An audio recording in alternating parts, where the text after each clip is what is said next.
বলে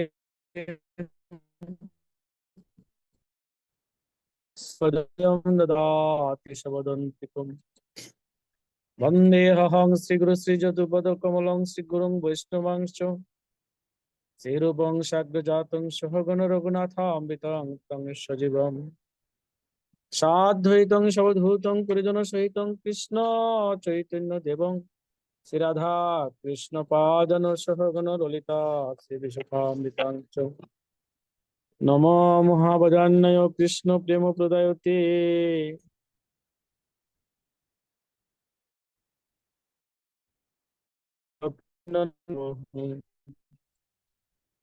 হে কৃষ্ণ সিন্ধু দীনবন্ধু জগতে গোপেশ গোপিকা কান্ত রাধাকান্ত নমস্তুতে তপ্ত কাঞ্চন গৌরাঙ্গের রাধে বৃন্দেশি বৃষভানুসুতি দেবী প্রণমামি হরিপ্রিয়ে বাঞ্ছা কল্পতরুভ্যশ্চ কৃপা সিন্ধুভ্যেব চ পতিতানাং পাবনেভ্যো বৈষ্ণবায় নমো নমঃ। জয় শ্রীকৃষ্ণ চৈতন্য প্রভু নিত্যানন্দ শ্রী অদ্বৈত গদাধর ভক্ত বৃন্দ হরে কৃষ্ণ কৃষ্ণ কৃষ্ণ হরে হরে হরে হরে রাম রাম রাম হরে হরে। ওম নমো ভগবতে বাসুদেবায় মুখং করোতি বাচলং পঙ্গুলঙ্গয়তে গিরি যতি কৃপা তমহং বন্দে পরমানন্দ মাধব শ্রী গুরু তারিণম শ্রী চৈতন্যেশ্বরম দিনতারিণ হরি ওম তৎসৎ ওম তৎসৎ ওম তৎসৎ। হরে কৃষ্ণ। তো কালকে রাত্র তখন 10টার বেশি বাজে। তখন রূপচন্দ্র শ্যামদাস ব্রহ্মচারী প্রভু আমার রুমে আসলেন, এসে দেখলেন আমি একটা ক্লাসে ছিলাম আর কি, একটা জমে একটা ক্লাস ছিল আমার। তো ক্লাসটা শেষ হলো, প্রভু বললেন যে আজকে 3টার থেকে 4টা এই জমে একটা ক্লাস আছে। তো প্রভু বললে তো না বাচক কিছু কথা বলা সম্ভব না। আমি রাজি হয়ে গেলাম, কিন্তু আমি কিন্তু জানি যে আজকে তো শুক্রবার 10টা থেকে 1:30 পর্যন্ত আমার ভক্তি বৈভব ক্লাস আছে। এটা অফলাইনে আমাদের মন্দিরের স্টুডেন্টরা আসে। আচ্ছা, এখানে 2.5 ঘন্টা, কটা 10টা থেকে 11টা 12টা 1টা 1:30 3.5 ঘন্টা। আর 1:30 থেকে 1:15 পর্যন্ত আমাদের ডেভোটি কেয়ারের উপর একটা ক্লাস আছে। ওই ক্লাসটা রূপচন্দ্র প্রভু দেওয়ার কথা, উনি বলছেন না আমার আরেকটা সভা আছে, আমি এখানে থাকতে পারবো না, আপনাকেই দিতে হবে।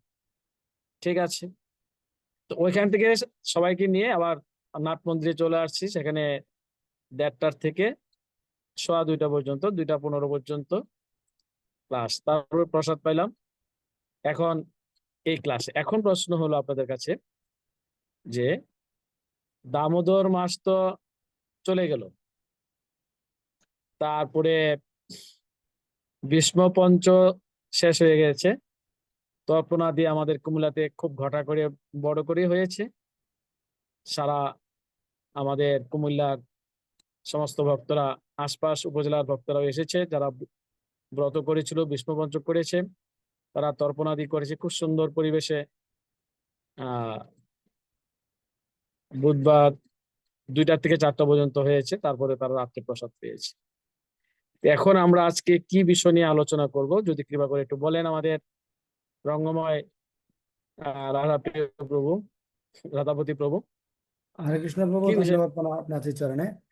প্রভু, আজকে বিষ্ণু পঞ্চক ব্রত আর দামোদর ব্রত মহিমা মানে যে আমরা করলাম, কে কিভাবে করলো, কি উপলব্ধি হলো, এগুলো নিয়ে প্রভু আলোচনা আপনি একটু ঠিক মহিমা আছে, কীর্তন ঠিক করবেন আছে। আপনি। হরে কৃষ্ণ। তো এই বিষয়ে আমি 5 মিনিট বলবো। প্রথমেই যে এই যে দামোদর মাস, এই শব্দটা কিন্তু আমরা এক সময়ে, বিশেষ করে আমি আর কি, আহ এই ভক্তি জীবনে আসার পরে, অর্থাৎ 2000 সালের পরে আমি এটা শুনেছি।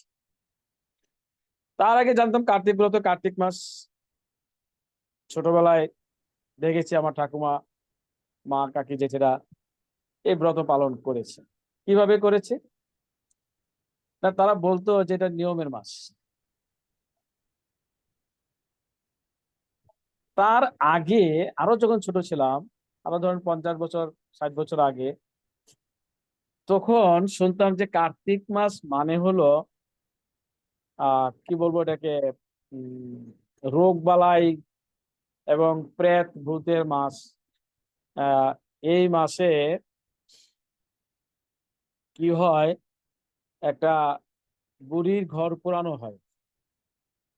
তার অর্থ বুঝায় যে রোগ বালাইকে আগুনের দ্বারা আমাদের সংসার থেকে বিতাড়িত করছি। এই মাছটা এই মরা মাতাজি, please। এই মাছটা শুধু আহ মরা পোড়াই যায়, অর্থাৎ কার্তিক মাস আহ অনেক মাছ মারা যায়, পশু পাখি মারা যায়, মানুষও মারা যায়। অনেকে বলে যে কাতিমায়া টান্ডা আর সে বাঁচতে না। তো যাই হোক, কার্তিক মাসে মৃত্যু বেশি হয়, রোগ বালাই বেশি হয়, ইনফেকশন বেশি হয়। আহ জল চলে যায়, শুকনা মৌসুম আসে, গরম চলে যায়, শীত আসে, একটা বিশেষ লগ্ন এটা। রোগ শোকও বেশি হয় কার্তিক মাস, তখন দেখতাম আর কি। তখন বুড়ির ডালা পুরানো হয়, বুড়ির কে সরিয়ে দেওয়া হয় আগুন দিয়ে পুড়িয়ে, এরকম শুনতাম। মানে দূষিত মাস, নিকৃষ্ট মাস। দেখেন, না জানলে যা হয় আর কি। এখন আমরা জানলাম যে এই কার্তিক মাসটা হলো এই 12টা মাসের মধ্যে সবচেয়ে উৎকৃষ্ট মাস। এটা হলো ভজনের মাস, এটা হলো নিয়মের মাস। এই মাসেই ভগবান ভক্তের কাছে ধরা দিয়েছিল। এই মাসেই ভগবানকে লাভ করা সহজ, কারণ এই মাসেই ভগবানকে প্রসন্ন করা যায় খুব তাড়াতাড়ি। ভগবান বলেছেন ব্রহ্মবৈবর্ত পুরাণে যে,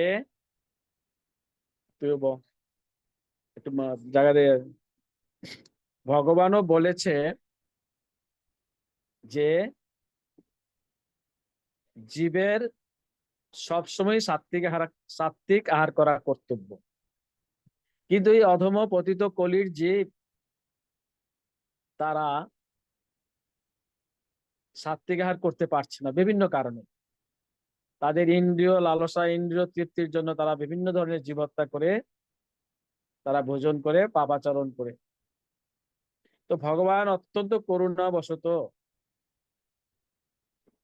তিনি একটা এই অধম পতিত জীবের জন্য, কলির জীবের জন্য একটা সুযোগ করে দিয়েছেন। সুযোগটা কি, যে যারা অন্তত এই কার্তিক মাস, যারা এই কার্তিক মাসটা অন্তত সাত্বিক আহার করবে, ভগবানকে ভোগ দিয়ে প্রসাদ পাবে, ব্রহ্ম মুহূর্তে ঘুম থেকে উঠে স্নান করে তিলকাদি করবেন, ভগবানের আরাধনায় যুক্ত হবেন, ভগবানের শৃঙ্গার দর্শনারতি করবেন, গুরু পূজা করবেন, তুলসী সেবা করবেন, তুলসী পরিক্রমা করবেন, ভগবানের জন্য রান্না করবেন, ভোগ নিবেদন করবেন, প্রসাদ পাবেন, এবং ভগবানের সেই মুখনিসৃত বাণী শ্রীমদ্ ভগবত গীতা পাঠ শ্রবণ করবেন, ভাগবত শ্রবণ করবেন, কীর্তন করবেন, ভগবানের নাম গুণ মহিমা প্রচার করবেন। এই একটা মাস যদি এইভাবে নিয়ম মতো করতে পারেন, তাহলে ওই পেছনের যে 11টা মাস ছিল, ওই 11 মাসের ফল তারা এই এক মাসেই লাভ করতে পারে। এই সুযোগটা ভগবান এই কলির জীবের জন্য এই করুণাটা করেছেন। তো আমরা শুনেছি পরবর্তীতে এসে যে এটাকে নিয়মের মাস বলা হয়। নিয়মের মাস মানে কি? নিয়মের মাস মানে হলো এই মাসে কোনো অনাচার করা, অনিয়ম করা যাবে না। অনিয়মটা কি? অনিয়ম হলো অনাচার করা যাবে না। অনাচারটা কি? অনাচার হলো যে এই মাসে, কার্তিক মাসে সদাচার করতে হবে। সদাচারটা কি? সদাচার হলো সদাচার, ভালো আচরণ, ভালো আচরণ। কোনো রকমের পাপ কার্য করা যাবে না, জীব হত্যা করা যাবে না, সংযম থাকতে হবে, নিষ্ঠা, শুদ্ধতা, পবিত্রতা রক্ষা করতে হবে, এবং ভগবানের প্রতি বিশেষ অনুরাগ, আসক্তি থাকতে হবে, ভক্ত সেবা করাতে হবে। সর্বোপরি ভগবান কৃষ্ণ দামোদরের উদ্দেশ্যে ঘৃত প্রদীপ প্রজ্বলন করতে হবে। ঘৃত প্রদীপ প্রজ্বলন করলে কি হবে না, যখন এই কার্তিক মাসে কেউ একটা প্রদীপ, একটা মুছির মধ্যে একটা সলতা দিয়ে, সেটা ঘৃত অথবা তিলের তুল দিয়ে সেখানে একটু কর্পূর মিশ্রিত করে, কর্পূর যুক্ত করে সেই প্রদীপ ভগবান কৃষ্ণ দামোদরের চরণে 4 বার, নাভিদেশে 2 বার, মুখমণ্ডলে 3 বার, সর্বাঙ্গে 7 বার দর্শন করাতে পারে, তাহলে যিনি এই প্রদীপ প্রজ্বলন করবেন তার শুধু কেবল এই জন্মের নয়, জন্ম জন্মান্তরের কঠিন ঘোরতর পাপ, সবকিছু, সমস্ত পাপ ওই প্রসাদী অগ্নির দ্বারা ভস্ম হয়ে যাবে। তার দেহে আর কোনো পাপ থাকবে না। এই কার্তিক মাসে ভগবানের উদ্দেশ্যে প্রদীপ প্রজ্বলনের এটা হলো 1 নম্বর মাহাত্ম্য। শুধু তাই নয়, শুধু এই জন্মের নয়, জন্ম জন্মান্তরের সমস্ত পাপ থেকে সে মুক্ত হয়ে যাবে। আর কি বলেছে, শুধু নিজের নয়, ভগবানকে এই প্রদীপ প্রজ্বলন করার পর সেই প্রদীপটা প্রসাদী হয়ে যায়। আর ওই প্রসাদী প্রদীপ তুলসী মহারানীকে দেখাইয়া, গুরু গুরু গুরুবর্গ এবং বৈষ্ণবদেরকে দেখানোর পর সেই প্রসাদী প্রদীপ আকাশের দিকে তাক করানো হয়, আকাশকে দেখানো হয়। আকাশকে দেখানো হয় কেন না, আমাদের যে পিতৃকুল মাতৃকুল রয়েছে তারা অধিক আগ্রহে অপেক্ষা করে যে আমার এই বংশের মধ্যে কবে একজন কৃষ্ণ ভক্তের উদয় হবে, আর এই কৃষ্ণ ভক্ত এই কার্তিক মাসে ভগবান কৃষ্ণ দামোদরের উদ্দেশ্যে প্রদীপ প্রজ্বলন করবে। আর সেই প্রসাদী প্রদীপ দর্শন করার জন্য আমার পিতৃকুল মাতৃকুল শত সহস্র কুল তারা অধিক আগ্রহে অপেক্ষা করে। আর যখন ভগবানের এই প্রসাদী প্রদীপ তাদের দিকে, আকাশের দিকে তাক করানো হয়, সেই পিতৃকুল মাতৃকুল তারাও সেই প্রসাদী প্রদীপ দর্শন করে তাদেরও জন্ম জন্মান্তরের সমস্ত পাপ থেকে মুক্ত হয়ে তাৎক্ষণিকভাবে তারা ভগবত ধাম প্রাপ্ত হয়। তাহলে আমরা বুঝলাম, জানলাম শাস্ত্র থেকে এই কথাগুলি কোথায় পেয়েছি। হরিভক্তি বিলাস, ব্রহ্মবৈবর্ত পুরাণ, স্কন্দ পুরাণ এবং নারদীয় পুরাণ, বিভিন্ন উপনিষদে, ভাগবতে এই কথাগুলি আছে। কেবলমাত্র একটা প্রদীপের কারণে এই কার্তিক মাসে ভগবানকে প্রদীপ প্রজ্বলনের মাধ্যমে এই জন্মের নয়, জন্ম জন্মান্তরের সমস্ত পাপ রাশি ভস্মীভূত হয়ে যায়। আর সেই প্রসাদী প্রদীপ আকাশের দিকে তাক করালে আমার পিতৃকুল মাতৃকুল 7 কুল নয়, 14 কুল নয়, 21 কুল নয়, শত সহস্র কুল পর্যন্ত তারাও এই প্রসাদী প্রদীপ দর্শন করে তারাও মুক্তি লাভ করে। শুধু পিতৃকুল নয়, মাতৃকুল নয়, ব্রহ্মাণ্ডের বিভিন্ন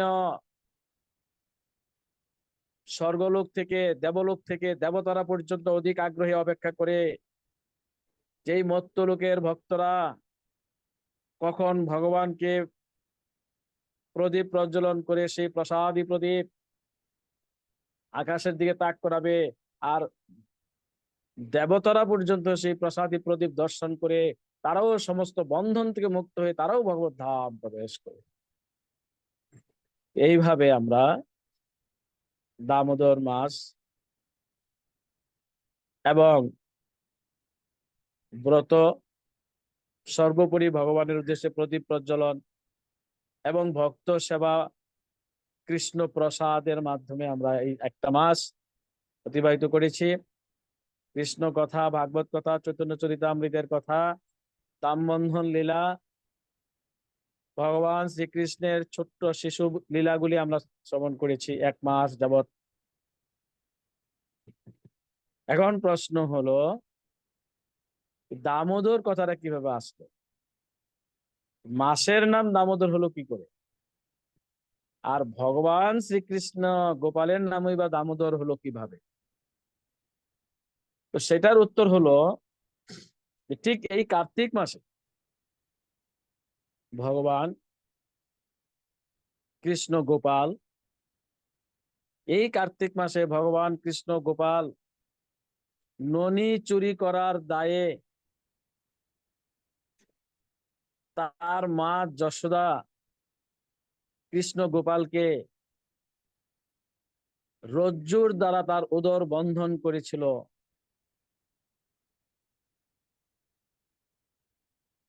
রজ্জু মানে কি? দাম।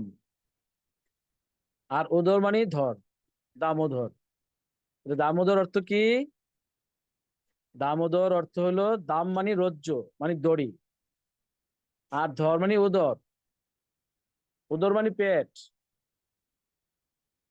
মা যশোদা তার পুত্র কৃষ্ণ গোপালকে ননি চুরি করার দায়ে রজ্জুর দ্বারা তার উদর বন্ধন করেছিল এই কার্তিক মাসে। এই জন্যই এই মাসটার নাম রাখা হয়েছে দামোদর। আর এই মাসে কৃষ্ণ গোপালকে রজ্জুর দ্বারা বন্ধন করেছিল বলে, দামোদর করেছিল বলে, কৃষ্ণের আরেক নাম হয়ে গেছে দামোদর। দামোদর কৃষ্ণ, দামোদর মাস। বোঝা গেল? এখন আমাদের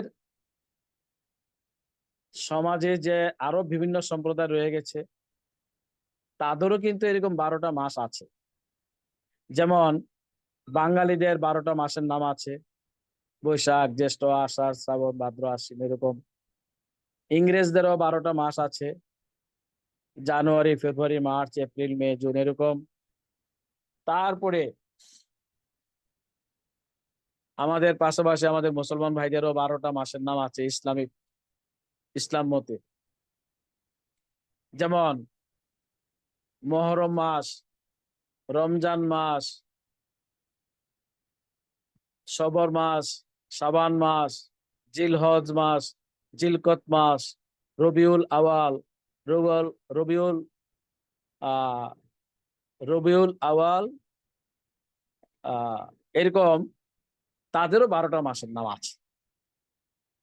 আমাদের থাকবে না? আমরা যারা বৈষ্ণব মতে আছি, আমরা যারা কৃষ্ণমন্ত্রী, চৈতন্য মহাপ্রভুর ধারায়, আমাদেরও 12টা মাসের নাম আছে।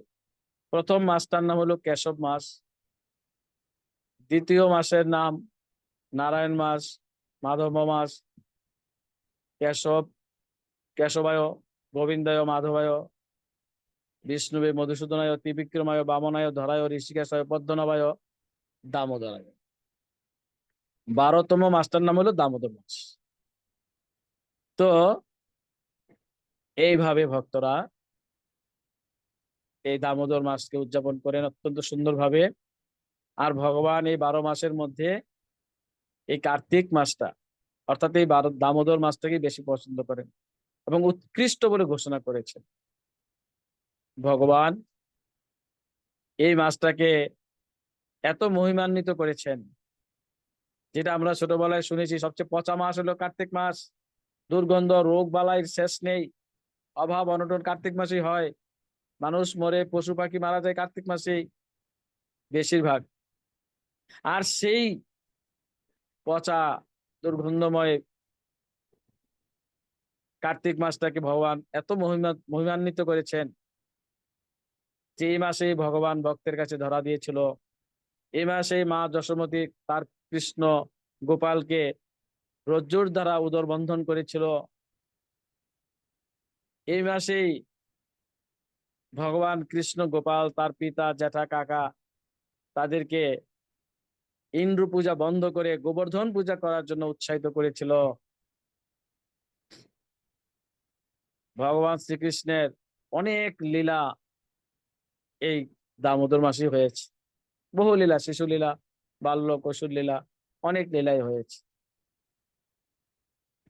তো আমরা এতক্ষণ ভগবান কৃষ্ণ গোপালের দামোদর নাম কেন হলো, মাসের নাম কেন হলো, এই মাসটা নিয়মের মাস কিভাবে হলো, নিয়ম মাস কি অনিয়ম করা যাবে না, অনিয়ম কি অনাচার করা যাবে না, অনাচার কি সদাচার করতে হবে, সদাচার কি সেটাও আমরা বলেছি।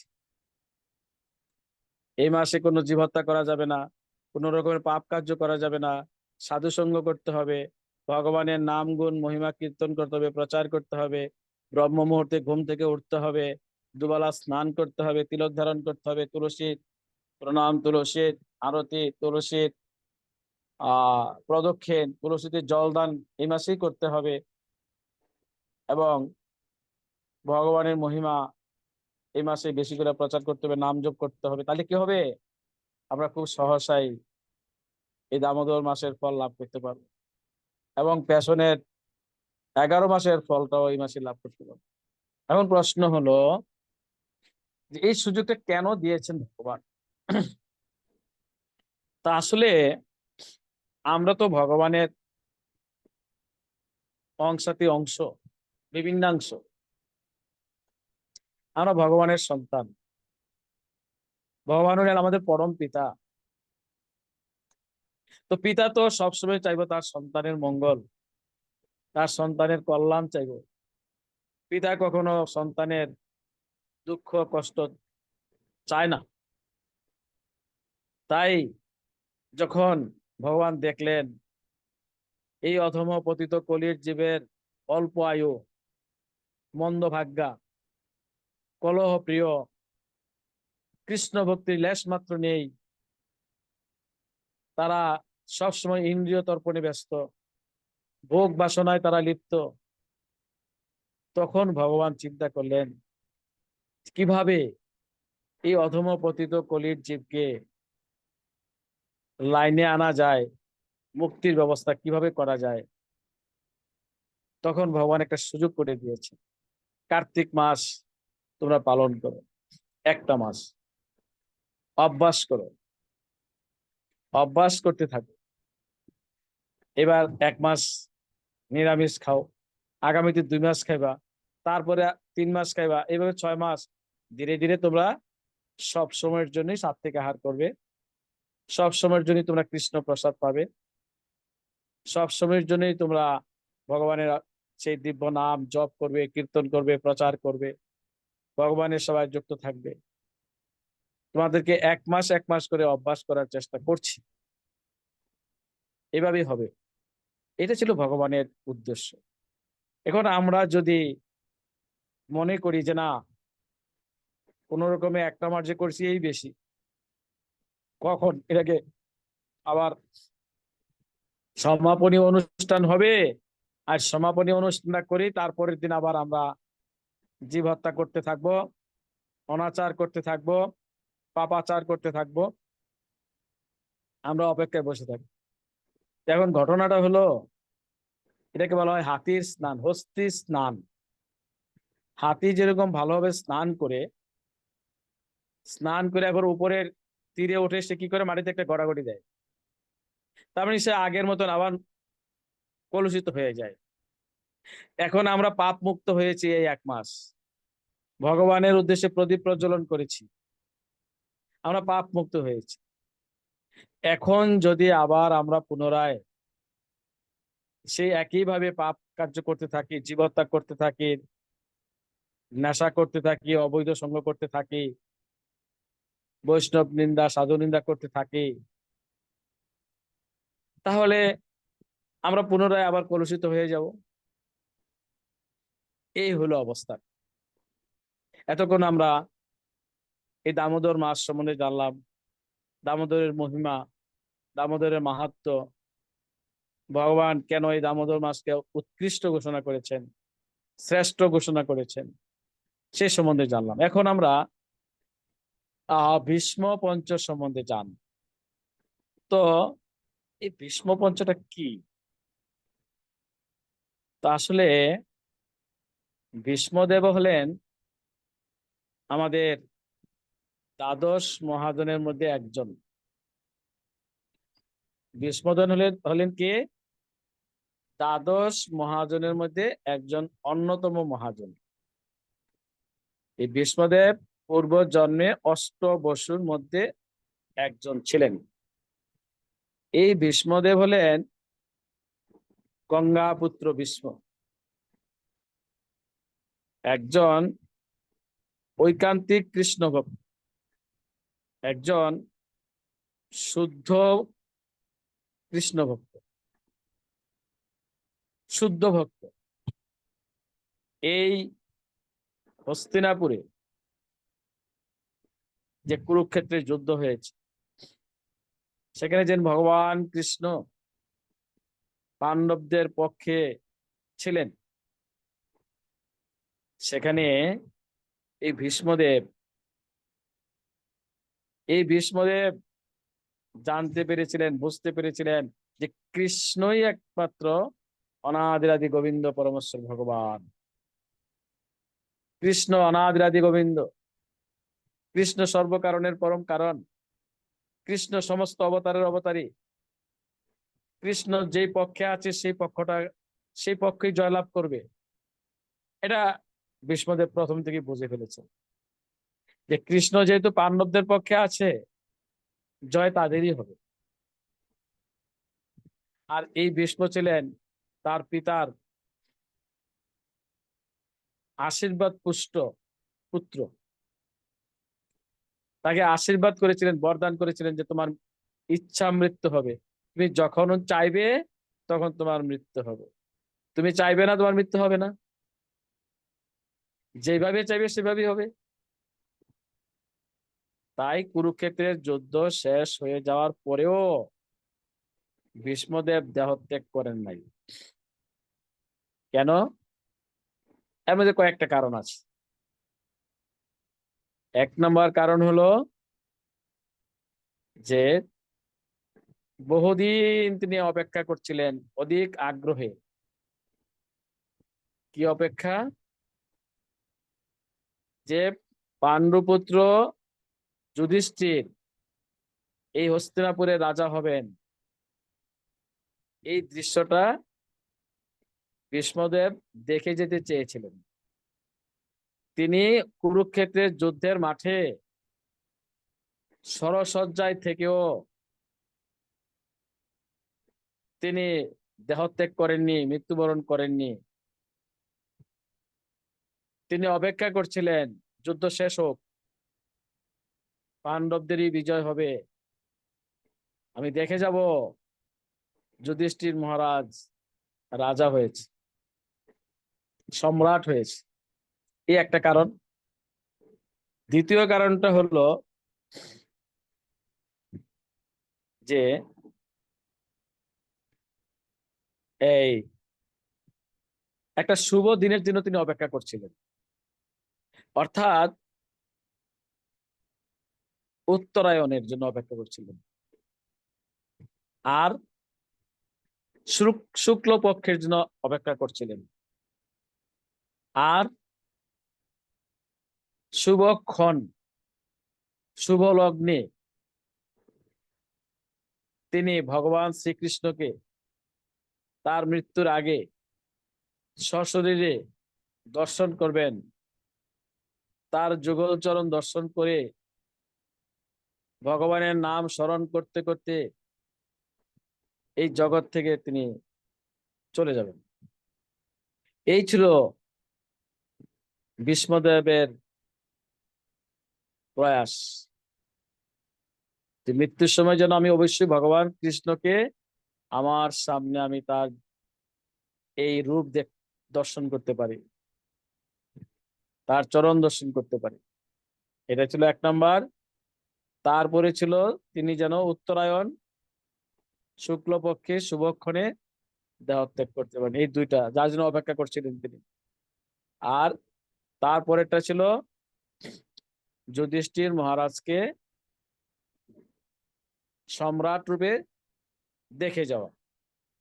এই 3টা কারণে ভীষ্মদেব শরশয্যায় কুরুক্ষেত্রের যুদ্ধের মাঠে একা একা শয়ন করেছিলেন।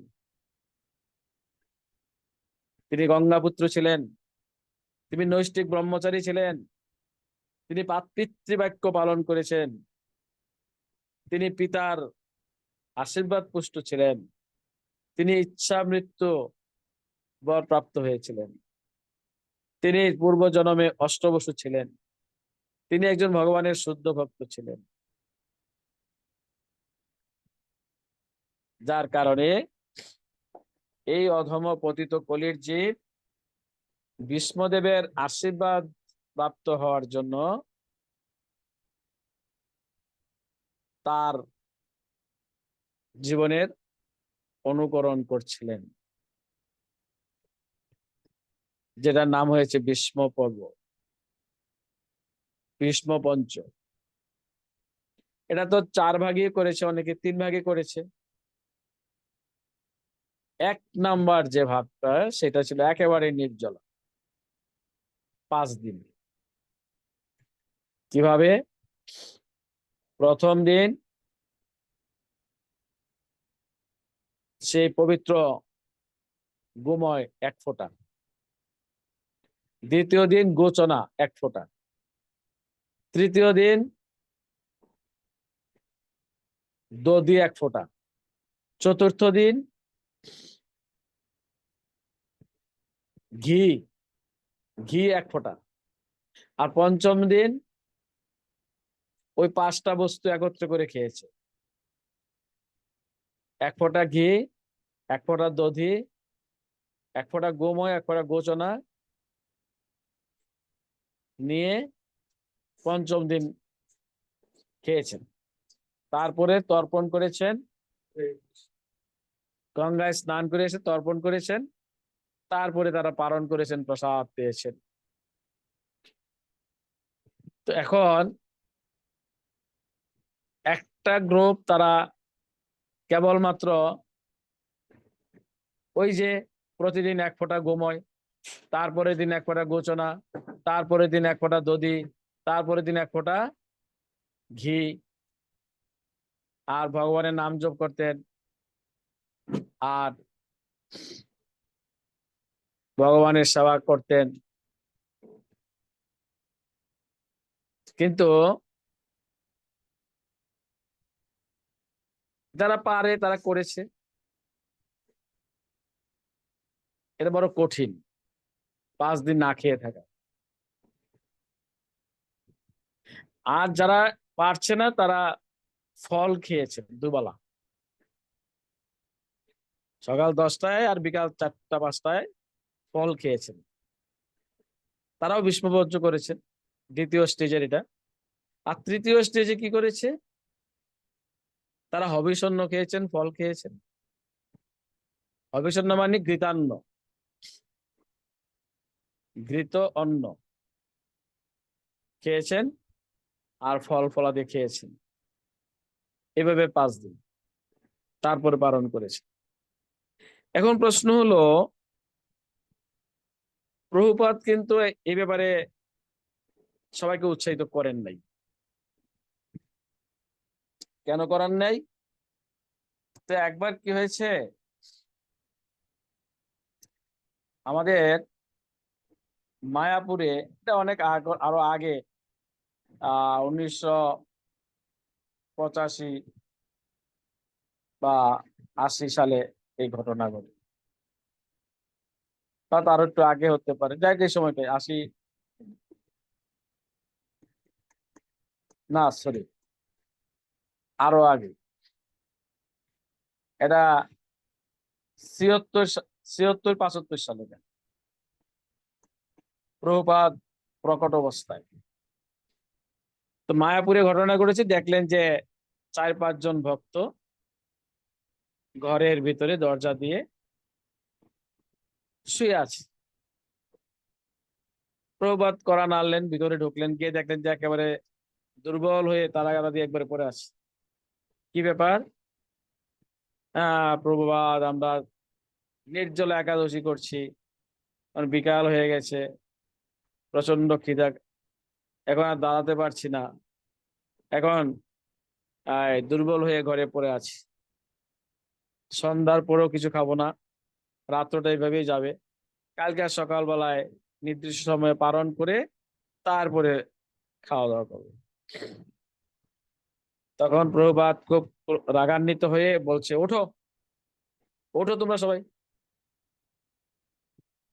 তোমাদেরকে কে বলেছে এভাবে উপবাস থাকতে? হ্যাঁ, তোমরা নিজেরা উপবাস থাকবে, কঠিন ভাবে ভজন করবে, শুদ্ধভাবে একাদশী ব্রত পালন করে ফলটা ভোগ করবে, আর ওইদিকে সারা জগতের মানুষ একাদশী কি জিনিস জানেই না, একাদশী পালন করছে না। ওঠো, পুরো মানুষের বাড়ি বাড়ি যাও, তাদেরকে বুঝাও একাদশী করতে হবে, একাদশী করলে কি হয়, কিভাবে করতে হবে, গিয়া একাদশী ব্রত পালনের জন্য তাদেরকে উৎসাহিত করো। মানুষের কাছে যাও, গীতার কথা বলো, ভাগবতের কথা বলো, কৃষ্ণের কথা বলো, প্রসাদের কথা বলো, তারাও ভক্তি জীবনে আসুক, তারাও ভগবত ধাম যেতে হবে। একা গেলে কি হয়? এইভাবে প্রভুপাদ বুঝিয়েছেন যে আমাদের এই সংগঠনটা হইছে প্রচারমুখী সংগঠন। একাদশী তিথিতে যত বেশি পরিমাণে খাও, খেয়ে প্রচার করো, মানুষকে জানাও, মানুষকে বুঝাও, তারাও যেন একাদশী ব্রত পালন করেন, তারাও যেন কৃষ্ণ ভক্তিতে যুক্ত হন, কৃষ্ণ ভাবনায় যুক্ত হন, তারাও যেন ভগবানের অপরাকৃত দিব্য নাম জপ করে। তাদেরকে বুঝাও। সমাজের 100 থেকে 100% লোকে একসময় একাদশী থাকতো না, 100% লোকেই নিরামিষও খেত না, কিন্তু এখন বাংলাদেশের এমন কোনো জায়গা নেই, গ্রাম নেই, শহর সিটি নেই যেখানে কৃষ্ণ ভাবনা প্রচার হচ্ছে না, সব জায়গায় হচ্ছে। তারপর থেকে শুরু হলো প্রচার। আকণ্ঠ খাও, যতবার মনে চায় তত খাও, কিন্তু প্রচার করতে হবে। যার কারণে এই কৃষ্ণ ভাবনাময় সংঘ আজ সারা পৃথিবীতে জয় জয়কার, সবচেয়ে বেশি প্রচার হয়েছে। কিন্তু তার পাশাপাশি গৌরী মঠ বাবা অন্যান্যরা প্রচার নাই, মুখ থুবড়ে পড়ে আছে। তো এইভাবে ভীষ্ম পঞ্চ পালন করেছে, তা আমার দ্বারা হয় নাই। আমি প্রথম জীবনে বেশ কিছু একাদশী নির্জলা করেছিলাম, কিন্তু এইভাবে 5 দিন নিয়ে, 6 দিন নিয়ে একেবারে নির্জলা, ওই 5 দিনে 5 ফোঁটা খেয়ে, জল না খেয়ে, এটা বোধহয় সম্ভব হবে না। আর আমরা তো মন্দিরেই ঢুকতে পারি নাই, বাইরে বাইরেই প্রচারে থাকতে হয়েছে। সকালে এক জায়গায় প্রোগ্রাম, দুপুরে আরেক জায়গায়, রাত্রে আরেক জায়গায়। রাত্রেটা তো কমন আছে, 30 দিনে 30টা। তারপরে দিনের বেলায়, দুপুর বেলায় অন্যদের বাড়িতে বা বাড়ি বাড়ি হচ্ছে। তো এইভাবেই আমরা এই দামোদর মাস ব্রত পালন করেছি। তো আপনাদের যদি কোনো প্রশ্ন থাকে দামোদর মাস নিয়ে, প্রদীপ প্রজ্বলন নিয়ে, বা যে কোনো গীতা ভাগবত থেকে, চৈতন্য চরিতামৃত থেকে কোনো প্রশ্ন থাকে, করতে পারেন। কিন্তু আমাদের হাতে ওরকম পর্যাপ্ত সময় হাতে নেই। 3:48 বাজে। আহ আমরা ইচ্ছা করলে একটা লীলা শুনতে পারবো না। আমরা একটা লীলা শুনলেও অন্তত আমাদেরকে 30-40 মিনিট দিতে হয়। তো আমরা চেষ্টা করব পরবর্তীতে যখন এরকম শুক্রবারে 3টা-4টা ক্লাস পাবো, আমাদের রঙ্গময় রাধাপতি প্রভু এই সুযোগটা করে দিবেন, আপনাদের চরণে আবার থাকতে পারি। তখন ভগবান কৃষ্ণের সেই আবির্ভাব তত্ত্ব, সেই শিশু লীলাগুলি, বাল্যলীলা, কৌশললীলা, প্রগণ্ড লীলা, সন্ন্যাস লীলা, তারপরে জগন্নাথ পুরীতে বা মন্দিরে ছিলেন, জগন্নাথ পুরীতে ছিলেন, সেই কথাগুলি আমরা আরেকদিন এরকম শুক্রবারে 3টা-4টা সময় নিয়ে আমরা আলোচনা করব। তো আপনাদের হরে কৃষ্ণ। প্রশ্নগুলি বলেন প্রভু, বলেন। হরে কৃষ্ণ। হরে কৃষ্ণ। হরি হরি বল। বল, হরি বল প্রভু। শুনতে পাচ্ছেন প্রভু?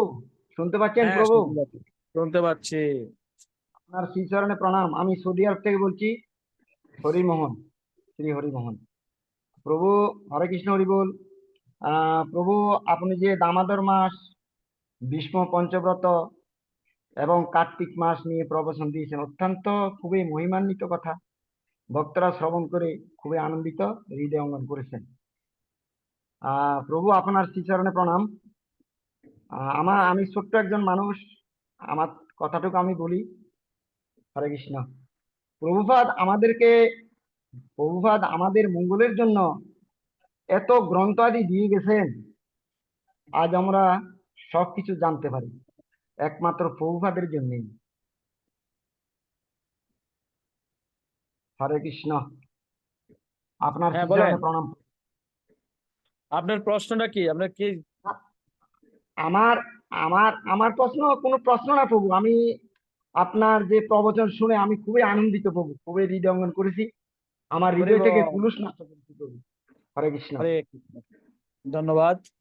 তো আপনি নিশ্চয়ই এই দামোদর মাস পালন করেছেন, সাত্বিক আহার করেছেন, ভোগ দিয়ে প্রসাদ পেয়েছেন। আপনি এখন কোত্থেকে বলছেন প্রভু? আমি সৌদি আরব থেকে বলছি প্রভু। আচ্ছা, আচ্ছা। তো সেখানে আমার আপনার বাড়ি লাকসাম। আমার বাড়ি লাগছে। লাকসাম। আচ্ছা, আচ্ছা। তো সেখানে আপনার এই দামোদর মাস পালন, সাত্বিক আহার করা, ভগবানকে ভোগ দিয়ে প্রসাদ, তারপরে অবশ্যই প্রভু। প্রচলন, এগুলি সম্ভব হয়েছিল তো নাকি? হয়েছে প্রভু, অবশ্যই প্রভু। আমি তো, আমার শিক্ষাগুরু রূপচন্দ্র সেন ব্রহ্মচারী প্রভু। হরি বল, হরে কৃষ্ণ। খুব সুন্দর, খুব ভালো। তো আশীর্বাদ প্রভুর করবেন। তত্ত্বাবধানে থাকবেন, প্রভুর আদেশ নির্দেশ মতো ভজন ক্রিয়া চালাই যাবেন। ভগবানের কাছে আমিও প্রার্থনা করি কৃষ্ণ আপনার প্রতি মতি হোক এবং ভক্তি জীবনে আপনি অনেক এগিয়ে যাবেন। আপনার যে হরে শ্রবণ শক্তি এবং সেটা অতি উত্তম। হরে কৃষ্ণ। তো এবার আহ গঙ্গা বিলাস গৌরদাস প্রভু। গঙ্গা বিলাস গৌরদাস প্রভু। হরে কৃষ্ণ, দণ্ডবত প্রণাম প্রভু। প্রভু, আমার অপরাধ ক্ষমা করেন। ওই যে আপনি 5টা দ্রব্যের কথা বলছিলেন, কৃপা করে আবার যদি একটু বলতেন, উপকৃত হইতাম। 5 দিনে যে 5টা দ্রব্যের কথা বলছিলেন। ও আচ্ছা, এটা ভীষ্ম পঞ্চ। আসলে তো আমি তো ওরা ভীষ্ম পঞ্চ করি নাই, এই বয়সে করতেও পারি না। এটা সম্ভব হয় না। এটা নিয়ে খুব একটা ভাবিও নাই। তো এই যতটুকু দেখেছি বা শাস্ত্রে আছে যে একদিন খেতে হবে গোময়। গোময় মানে হলো গোবর, 1 ফোঁটা, 1 চিমটি। তারপরের দিন হলো গোচনা, মানে গোমূত্র, তাও 1 ফোঁটা বা 1 চামচ। তারপরের দিন 1 চামচ দই খেতে হবে, দই, ছোট চামচে। তারপরের দিন ঘি খেতে হবে 1 চামচ। আর পঞ্চম দিন আপনার এই 5টা জিনিস একত্র করে, 4টা জিনিস তো পাইলামই আমরা, এই সাথে 5 দিনের দিন আরেকটা বস্তু মিশাতে হবে। সেটা কি? পঞ্চগব্যের মধ্যেই পড়ে। সেটা হলো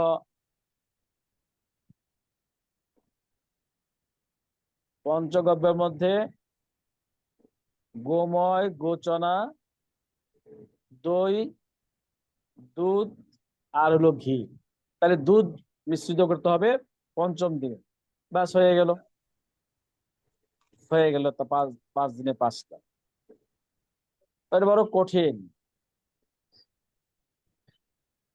যারা এই বিষ্ণুপঞ্চক করে কঠিনই অবস্থা। আবার অনেকে আরো কঠিন, এই 4 মাস চতুর্ভুজ করে চুল দাড়ি কাটে না, নখ কাটে না, অন্ধকারে থাকে, সূর্যের আলোতে যায় না, বাইরের জগতে আসে না, শুধু জপ তপ নিয়ে ধ্যান তপস্যা নিয়ে থাকে, পর অন্ন খায় না, অভিসন্ন খায়, অথবা কেউ ফল খেয়ে থাকে 1 মাস, বা কেউ অভিসন্ন খেয়ে থাকে 1 মাস, কেউ একবেলা খায় মাত্র। এইভাবে কৃচ্ছতা সাধন করে। তবে আমাদের প্রভুপাদ, যেহেতু আমরা প্রচারমুখী সংগঠন, প্রভুপাদ বলছে যথেষ্ট পরিমাণে প্রচার করো, আকণ্ঠ খাও, বারবার যতবার পারো ততবার খাও, কিন্তু প্রচার করতে হবে। আমার সংগঠন হলো প্রচারমুখী সংগঠন। সবাইকে সে বার্তা পৌঁছে দিতে হবে। যারে দেখো তাকে বলো কৃষ্ণ উপদেশ। সবাইকে। আমার গৌর হরি চৈতন্য মহাপ্রভু, আমার প্রভুপাদ, গুরু মহারাজ, সবাই একই কথা, প্রচারে সহযোগিতা করতে হবে। ঠিক আছে, ধন্যবাদ প্রভু। আমাদের রবীন্দ্র প্রভু কিছু বলবেন।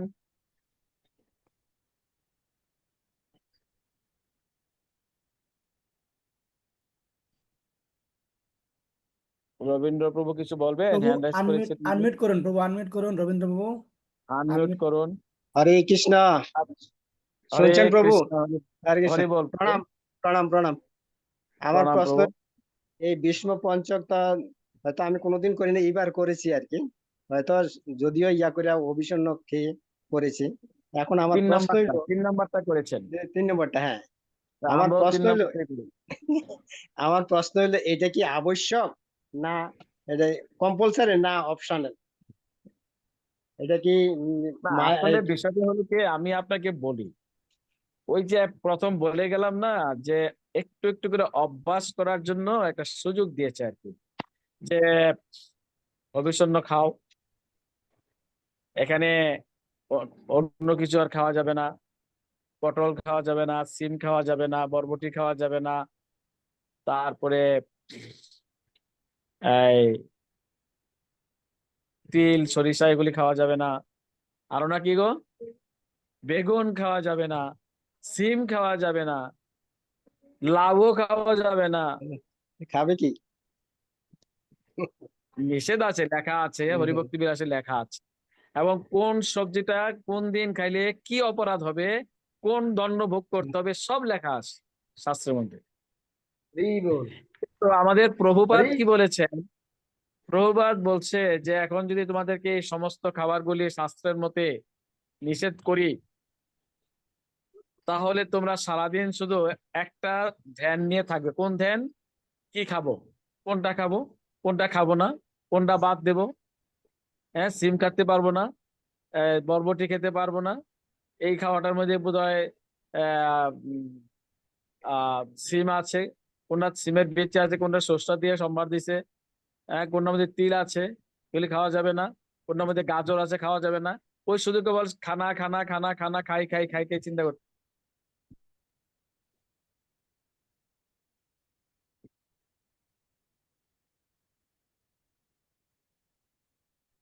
খাওয়া নিয়ে চিন্তা না করে তোমরা ভজন করো, ভজন। শুধু অপ্রাকৃত দিব্য নাম, ভগবানের সেই নাম জপ করো, ভগবানের সেই বাণী, মুখনিসৃত বাণী, গীতা পড়ো, গীতা প্রচার করো, ভাগবত কথা শ্রবণ করো, কীর্তন করো, তুলসী সেবা করো, প্রদক্ষিণ করো, মানুষের বাড়িতে যাও, তাদেরকে বুঝাও, প্রচার করো। খানা নিয়ে চিন্তা করে দরকার নাই, শুধু কেবল ওই 4 মাসে 4টা, কার্তিক মাসে শুধু কেবল বারণ করবে একটাই, মাস কলাই, 1 মাসে দুধ, 1 মাসে দই, 1 মাসে শাক, আরেক মাসে শাক, মাছ করবে, 4 মাসে ছয় 4টা। মাসে। খাওয়া নিয়ে কোনো টেনশন নেই, যা মনে চায় তাই খাও, তবে প্রচার করো, ভজন করো। এই জন্মেই যেন ভজন করে আমরা ভগবত ধাম লাভ করতে পারি। এই হলো প্রভুপাদের উদ্দেশ্য। প্রভুপাদের উদ্দেশ্যটা বোঝা গেল, যে আমাদের ভজন করতে হবে, বেশি বেশি করে নাম জপ করতে হবে, ভক্ত সেবা করতে হবে, প্রচার করতে হবে।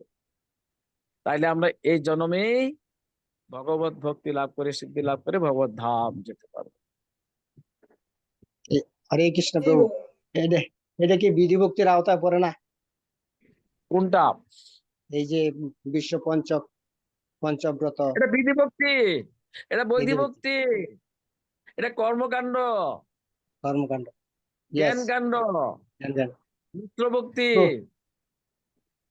প্রভুপাদ তো বলেছেন যে কৃষ্ণ নাম করো, কৃষ্ণ নাম করলেই চলবে।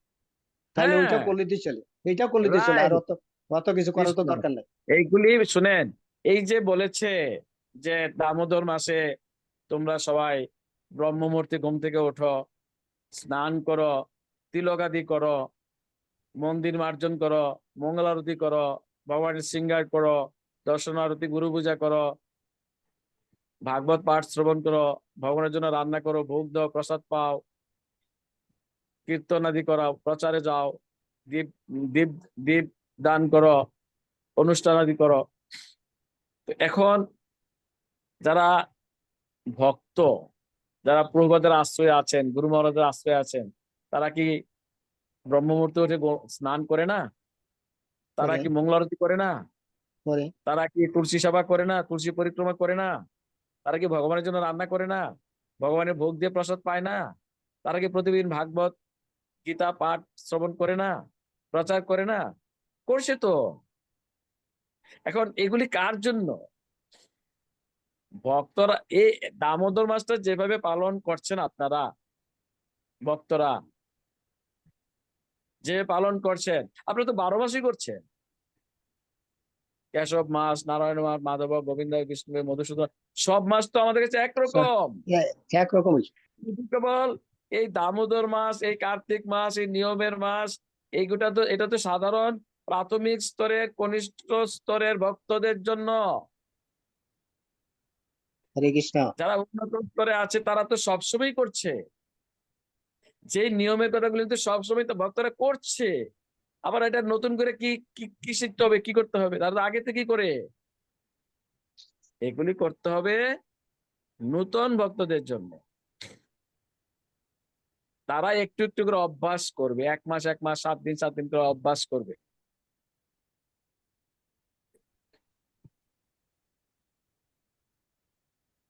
কিন্তু আপনাদের জন্য, ভক্তদের জন্য এগুলি পুরান জিনিস, এগুলি তো সবসময় করে তারা। এগুলো তাদের জন্য, এগুলি আর কোনো বাড়তি জিনিস তো আমি দেখছি না। প্রদীপদান, প্রদীপদান কি হচ্ছে না আমাদের ঘরের মধ্যে? আচ্ছা, সকালে হচ্ছে, যে ভগবান উঠতে পঞ্চবতী দেখানো হয় না ভোর মঙ্গল আরতির সময়, হয় দর্শন আরতি, গুরু পূজায়, হয় দুপুরে একবার, বিকাল বেলায় আবার, সন্ধ্যার সময় আবার, 5 বার তো কীর্তন হচ্ছে, ভগবানের জন্য রান্না হচ্ছে, ভোগ হচ্ছে, সবই তো হচ্ছে। দামোদর মাস থেকে আমাদের জন্য আলাদা নাকি? এগুলি হচ্ছে কনিষ্ঠ এবং প্রাথমিক স্তরের নতুন ভক্তদের জন্য। বোঝা হরি গেল? বল। বুঝছিস? ব্যাস। আপনার মতন সিনিয়র ভক্ত তাদের জন্য নয়। আমি হরে কৃষ্ণ। ভীষ্ম থাকতে চাইছিলাম না, তদুপরি আমি মাতাজির কারণে ইয়া করে আমি কই থাও থাও ভালো থাও লাগছে না থাও। এই যে? হ্যাঁ, না থাকতেন, ভালো আছে, ভালো হয়েছে। আচ্ছা, ঠিক আছে। এগুলো আমাদের, ভালো হয়েছে, ছিলাম যতটুকু সম্ভব ছিলাম তো। দোষ তো নাই, মন্দ না তো, খারাপ কি? হরি হরি বল, হরি বল, হরি বল। সবার সাথে মনে অনেক করেন, এই যে সুন্দর, মনে অনেক করেন গত 4 দিন আগে আপনি সহ, আমি সহ, আরো সিনিয়র সিনিয়র ব্রহ্মচারী ভক্তরা সহ তর্পণ যজ্ঞে যুক্ত ছিলাম। সেখানে গিয়ে আপনাদের সাথে বসেছিলাম, তর্পণ করেছি। না করলে তো পারতাম, কারণ আমার কোনো আবশ্যকতা ছিল না। কারণ আমার পিতা হ্যাঁ, মাতার জন্য, আমার পিতৃকুল মাতৃকুলের জন্য আমি প্রতিদিন প্রসাদ নিবেদন করি। এই কাজগুলি প্রতিদিনই করছি। তাহলে আপনাদের সাথে সবার সাথে কেন বসলাম? বসছি সবাইকে আনন্দ দেওয়ার জন্য, সবাইকে অনুপ্রাণিত করার জন্য, তারা যেন মনে না করে, খারাপ কিছু মনে হরিবল না করে, হরিবল। ভাবে যে না না, মন্দিরের ভক্তরাও, একেবারে বৃদ্ধ বয়স্ক ভক্তরাও আমাদের সাথে বসে আমরা একসাথে তর্পণ করেছি, এটা করেছি, সেটা গঙ্গা পূজা করেছি, ভগবানের পূজা করেছি, পিতৃকুলের পূজা করেছি, মাতৃকুলের পূজা করেছি, আত্মীয় স্বজন বন্ধু বান্ধবদের যারা দেহত্যাগ করেছে তাদের পূজা করেছি, তাদের আরাধনা করেছি, তাদের উদ্দেশ্যে জলদান করেছি, প্রদীপ দান করেছি। এরা সাধারণ মানুষদেরকে অনুপ্রাণিত, উৎসাহিত করার জন্য আমরা নিজেরা গিয়ে সেখানে বসেছি। নিজে আচরি ধর্ম জীবেকে শেখায়, নিজেরা করার জন্য, নিজেদের জন্য নয়, এটা জনসাধারণের জন্য গিয়ে বসেছি। তারা দেখুক, আমিও বসছি, তারাও দেখেছে, বন্ধ কি?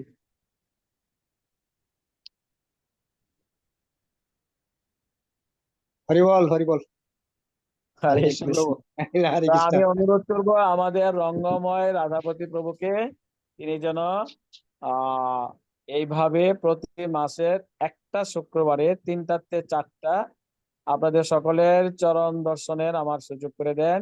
এইভাবে আমিও যেন আপনাদের সঙ্গ লাভ করতে পারি এবং ভগবানের সেই অপ্রাকৃত দিব্য লীলা এইভাবে কিঞ্চিত মাত্র বলে আনন্দ লাভ করতে পারি। হরে কৃষ্ণ। হরে হরে কৃষ্ণ প্রভু, ধন্যবাদ প্রণাম আপনার চরণে। প্রভু, আমার একটা প্রশ্ন ছিল এই টপিক্সের বাইরে। বলেন প্রভু, বলেন। প্রভু, ওই যে রাতে অন্নভোগের ব্যাপারে, রাতে অন্নভোগ রাধা মাধব বা গৌরাঙ্গ মহাপ্রভুকে নিবেদন করা যায় কিনা, বা এর কোনো বিধিনিষেধ আছে কিনা? আমি যতটুকু শুনেছিলাম যে শুধুমাত্র জগন্নাথকে রাতে অন্নভোগ অফার করা যায়, এছাড়া অন্য কাউকে দেওয়া যায় না। যায় না, যায় এরকম না। কোনো এরকম কোনো ইয়ে আছে কিনা, মানে ক্লিয়ার একটু চাচ্ছিলাম আর কি প্রভু।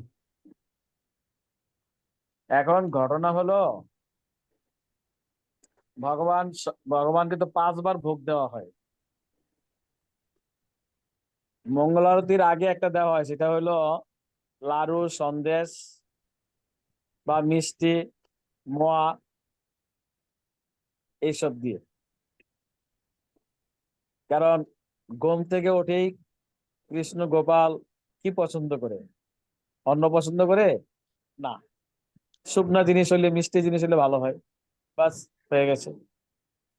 এবার যখন 9টা বাজে তখন অন্নভোগ দেওয়া হয়, মাল্যভোগ যদিও বলা হয় এটা। অন্নভোগ, ডাল, সবজি, পায়েস সবই দেওয়া হয়। দুপুরেরটা রাজভোগ একেবারে বিশাল, একেবারে চাটনি পায়েস থেকে শুরু করে ডাল, শাক, সবকিছু হয়ে গেল। 2বার অন্নভোগ, একবার মিষ্টি, সন্দেশ যাই দিলেন, তাহলে 3বার হয়ে গেল। আর বেলা 4টার সময় ফল, 4টার সময় ফল ভোগ দিয়ে ভগবান জাগরণের পরে ফল দেওয়া হয়। এটা আমাদের মন্দিরেও দেওয়া হয়। তারপরে সন্ধ্যার সময় শুকনা কিছু রুটি, সবজি, ডাল, অথবা রুটি, পায়েস। ভারতের বিভিন্ন মন্দিরে দেখে আসছি সন্ধ্যার সময় তারা ক্ষীর দেয়। ক্ষীর, ক্ষীর মানে পায়েস। আর রাত্রিবেলায় শোয়ার সময় আবার দুধ দেয়, দুধ। তাহলে 5বার হয়। হ্যাঁ, এটাকে শয়নের সময় দেওয়া হয় দুধ। আর রাত্রে 7টা, 6:30, 7টা, 8টার মধ্যে রুটি, সবজি বা রুটি, মিষ্টি এগুলি দেওয়া হয়। বিকাল 4টার সময় দর্শন আরতির সময় একটা ভোগ দেয়, সেটা হলো ফল দিয়ে। বেলা 1:30, 1টার সময়, 12, 12:30, 1টার মধ্যে অন্নভোগ। 8টা থেকে 9টা অন্নভোগ। আর ভোর রাত্রে মঙ্গল আরতির আগে মিষ্টি, সন্দেশ, এইভাবে। এখন প্রশ্ন হলো, আমি মনে করেন রাত্রিবেলায় সারাদিন কিছু খাইতে পাই না বিভিন্ন কারণে, আমি রাত্রে অন্নপ্রসাদ পাবো। তা আমি যে অন্নটা পাবো, এটা ভগবানকে নিবেদন না করে তো আর আমি পাইতে পারি না, তাই না? ভক্তরা তো ভগবানকে নিবেদন ছাড়া কিছু খায় না, আগে ভগবানকে খাওয়াবে তারপরে। তাহলে কি আমি ভগবানকে তখন অন্নভোগ দিতে পারবো না? নিশ্চয়ই পারবো, নিশ্চয়ই পারবো। ভগবান তো বলেই দিয়েছে নবম অধ্যায় 27 নম্বর শ্লোকে, যৎ করোষি যদশ্লাসি যদ্দহসি দদাসি যৎ তপস্যসি কন্তে তৎপুরুষ মদর্পণম। অর্জুন, তুমি যা কিছু আহার করবে, যা খাও, তুমি আমাকে অর্পণ করতে হবে। হোম করো, ব্রত করো, তপস্যা করো, দান করো, তৎপুরুষ মদর্পণম, তুমি সবকিছু আমাকে দাও। সুতরাং এত বিধি নিষেধের দরকার নেই। আপনি যখন যা আপনার সামর্থ্য অনুযায়ী আপনি জোগাড় করতে পারেন, শাক অন্ন হোক, ডাল অন্ন হোক, আলু ভর্তা ডাল হোক, হে ভগবান, হে গোবিন্দ, আমি তোমার একজন দীনহীন কাঙ্গাল ভক্ত, আমার সাধ্য নেই, আমার বলতে কিছু নেই, সবই তোমার। বীজ তোমার, মাটি জল বায়ু অগ্নি আকাশ সবই তোমার, কাল ও তোমার থেকেই, সবকিছু তোমার থেকে, তুমি অনন্ত কোটি ব্রহ্মাণ্ডের মালিক, তুমি একমাত্র ভোক্তা, তাই তোমাকে আমি ভোগ নিবেদন করছি, তাও আমার গুরু মহারাজের মাধ্যমে। আমার তো সেই যোগ্যতাই নাই, তুমি কৃপা করে গ্রহণ করো, তোমার সম্পদ, তুমি খাবে, তুমি গ্রহণ করবে। এইভাবে দীনতার সহিত, দৈন্যতার সহিত, প্রীতি সহকারে, ভক্তি সহকারে ভগবানকে সাত্বিক দ্রব্যাদি অর্পণ করলে ভগবান ওই ভক্তের দেওয়া সাত্বিক দ্রব্য প্রীতি সহকারে গ্রহণ করেন। এটা কোনো হরে কৃষ্ণ। ইয়া নেই। হরে কৃষ্ণ। হরে কৃষ্ণ। প্রভু শুনতে পাচ্ছেন? হ্যাঁ হ্যাঁ প্রভু প্রভু, আমি শুনতে পাচ্ছি। হ্যাঁ প্রভু, এই চৈতন্য মঙ্গল গ্রন্থটি আমার অপরাধ কৃপা করবেন প্রভু। চৈতন্য মঙ্গল যে গ্রন্থটি আছে এটা কার লেখা প্রভু? চৈতন্য মঙ্গল গ্রন্থটি শোনা যাচ্ছে প্রভু? হ্যাঁ হ্যাঁ, আমরা তো যেটা জানি যে কৃষ্ণদাস কবিরাজ গোস্বামী লিখেছেন চৈতন্য চরিতামৃত, ইয়েস, আর চৈতন্য ভাগবত লিখেছেন বৃন্দাবন দাস ঠাকুর, ইয়েস। আর হরে কৃষ্ণ। তার আগে তার আগে রচনা করেছেন চৈতন্য মঙ্গল। তো সেই স্বরূপ দামোদর এবং মুরারি গুপ্তের চর্চা অনুসারে মুরারি গুপ্ত প্রথম লিখেছেন, একবারে কাছে থেকে চৈতন্য মহাপ্রভুর সমস্ত ঘটনা। তারপরে কৃষ্ণ। স্বরূপ দামোদর লিখেছেন, তাদের লেখাগুলি নিয়ে প্রথম চৈতন্য মঙ্গল তৈরি করা হয়। তারপরে বৃন্দাবন দাস ঠাকুর চৈতন্য ভাগবত তৈরি করেন। ওই চৈতন্য মঙ্গলটাই পরবর্তীতে চৈতন্য ভাগবত রূপে প্রকাশিত হয়। আপনি জেনে রাখুন, চৈতন্য মঙ্গল গ্রন্থটা পরবর্তীতে চৈতন্য ভাগবতে রূপান্তরিত হয়। আর প্রভু সর্বশেষ আমার অপরাধ কৃপা করবেন। বৃদ্ধ প্রভু বয়সে আমার অপরাধ কৃপা করবেন। কবিরাজ গোস্বামী চৈতন্য চরিতামৃত লিখেছেন। আর প্রভু আপনি আমার যেটা অপরাধ বলছেন কৃপা করবেন। চৈতন্য মঙ্গল, বলেন। হ্যাঁ প্রভু, কি লোচন ঠাকুরের নাম আছে না? লোচন ঠাকুর, যে নরহরির শিষ্য লোচন ঠাকুর। আহ, নর লোচন ঠাকুর প্রভু নাকি? লোচন ঠাকুর, না- এই কথাটাও লেখা আছে যে চৈতন্য মঙ্গল গ্রন্থটা পরবর্তীতে চৈতন্য ভাগবতে রূপ নিয়েছেন। এখনো আছে, কোন কোন জায়গায় চৈতন্য মঙ্গল পাওয়া যায়। লোচন দাস ঠাকুর তিনি ওই মুরারি গুপ্তের কর্চা থেকে, স্বরূপ দামোদরের কর্চা থেকে সংকলন করে তিনি লিখেছেন। লোচন ঠাকুর লিখেছেন প্রভু না? লোচন ঠাকুর, ঠিক আছে। আরে প্রভু, অপরাধ কি প্রভু, আমার কি চৈতন্য কথা প্রভু? মঙ্গল, জৈব ধর্ম, জৈব বলেন। ধর্ম যে গ্রন্থটি আছে প্রভু, জৈব ধর্ম যে গ্রন্থটি আছে এটা কি লিখেছেন প্রভু? জৈব ধর্ম যে গ্রন্থটি আছে। হরে কৃষ্ণ। প্রভু আমার অপরাধ কি করুন প্রভু? জৈব ধর্ম, হ্যাঁ, জৈব জৈব ধর্ম গ্রন্থটি আছে না, জৈব ধর্ম গ্রন্থটি। ও আচ্ছা আচ্ছা আচ্ছা আছে। আমি ওইটা পড়ি নাই, আমার এটা সম্বন্ধে ধারণা নাই, আমার জানা নেই কে লিখেছে ভক্তি সেটা জানা ভক্তি নেই। রত্নাকর, ভক্তি রত্নাকর যে গ্রন্থটি, এটাও কি বাবু আলাদা? ভক্তি রত্নাকর গ্রন্থটি, ভক্তি ভক্তি রত্নাকর গ্রন্থ। রত্নাকর এটাও আলাদা।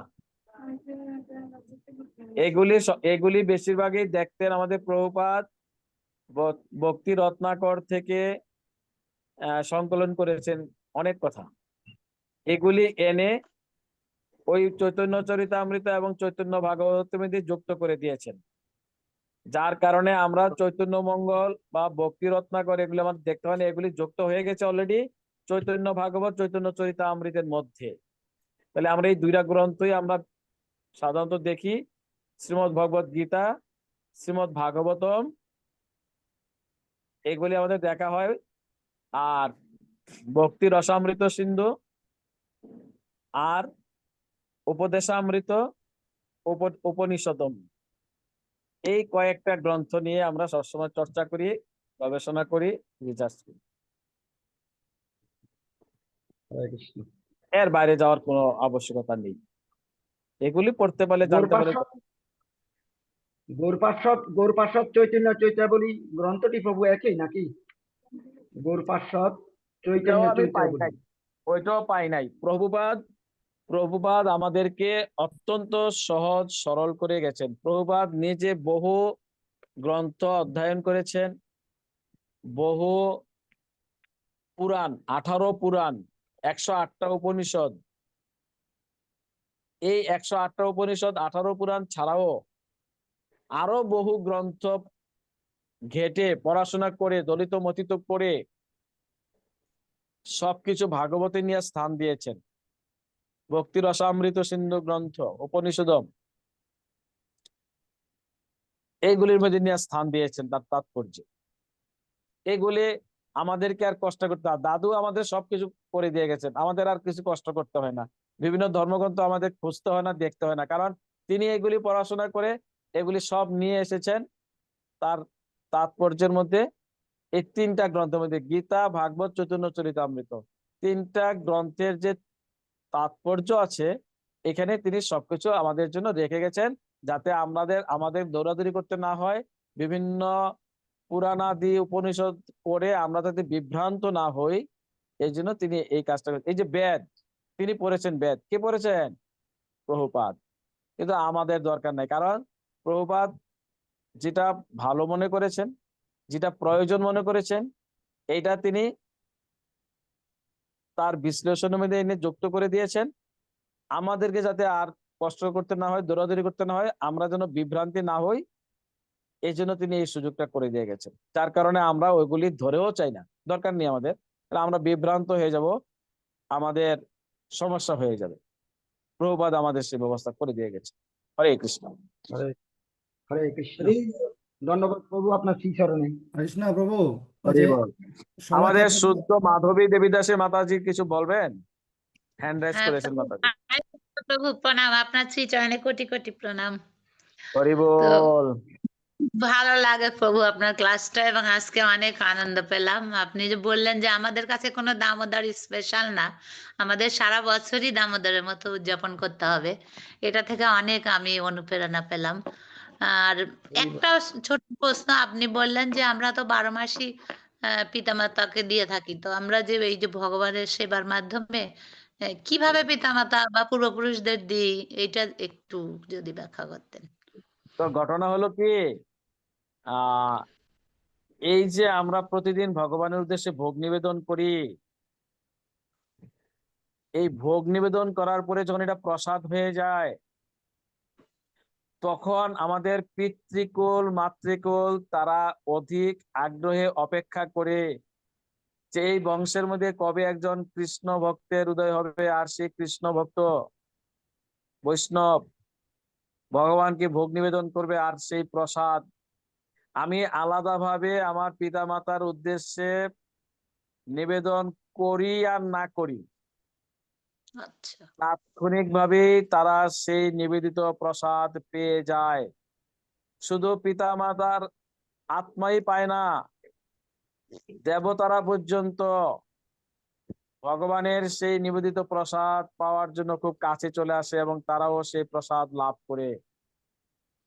যেই বংশের মধ্যে কৃষ্ণ ভক্ত বৈষ্ণব জন্মগ্রহণ করেছে বা আবির্ভূত হয়েছে, তাদেরকে আলাদাভাবে আর দেবতাদের জন্য, পিতৃকুল মাতৃকুলের জন্য এই জগতের সমস্ত ঋণ একসাথেই পূর্ণ হয়ে যায়।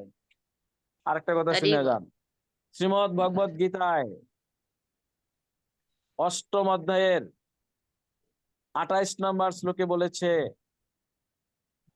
বেদেষু যজ্ঞেষু তপস্যু চৈব দানেষু যৎ পুণ্য ফলম প্রদিষ্টম অত্যেতি তৎ পূর্ণমিদং বিদিত্তা মোদি পরং স্থানমোপৈতি চাদ্যম। এই শ্লোকের অর্থটা কি? এই শ্লোকের অর্থ হলো, যিনি ভক্তি যোগ অবলম্বন করেন তিনি বেদ পাঠের ফল, ওই যে বেদেষু যজ্ঞেষু, বেদ পাঠের ফল, যজ্ঞের ফল, তপস্যার ফল, ধ্যানের ফল, দানের ফল, কোনো ফলেই তিনি বঞ্চিত হন না। সমস্ত কিছুর ফল তিনি লাভ করেন কেবল ভক্তিযোগ অবলম্বন করলে। এই জগতের সমস্ত হরি ঋণ বল। থেকে তিনি মুক্ত হয়ে যান, হরি সমস্ত বল। দেবতাদের ঋণ থেকে মুক্ত হন। কারণ আমরা তো আর সব দেবতাদের পূজা করি না, করতে পারিও না, দেবতাদের নামই জানি না। অল্প কয়েকজন দেবতাদের নাম জানি বা পূজা করি। এখন এই যে বাতাস আমরা পাইতেছি অনর্গল, বাতাসের দেবতা হলো বরুণ, পবন দেব। আমরা কি পবন দেবের পূজা করি? করি না। পবন দেব কি আমাদেরকে বাতাস দিচ্ছে না? দিচ্ছে। এই যে আমরা সারা জীবন অক্সিজেন পাইলাম, আমরা পবন দেবের কাছে ঋণী হয়েছি কিনা? হয়েছি। এই জলের দেবতা বরুণ দেব, আমরা কি বরুণ দেবের পূজা করেছি কখনো? করি নাই। তার কাছে ঋণী হয়েছি কিনা? হয়েছি। এইভাবে সূর্যদেবের কাছে ঋণী আছে, চন্দ্রদেবের কাছে ঋণী আছে, একটা গাছের কাছে ঋণী আছে। গাছ আমাদেরকে কি হয়, কি দেয়, কিভাবে ঋণী হলাম? একটা গাছ আমাদেরকে ছায়া দেয়, একটা গাছ আমাদেরকে অক্সিজেন দেয়, একটা গাছ আমাদেরকে ফল দেয়, ফুল দেয়, একটা গাছ তার চামড়াটা পর্যন্ত দিয়ে দেয়, বাকল, একটা গাছের মূল শিকড় দিয়ে দেয়, এগুলি ঔষধ রূপে। গাছ আমাদেরকে কি না দেয়, তার কাঠ দিয়ে দেয়, জ্বালিয়ে আমরা অন্ন রান্না করি।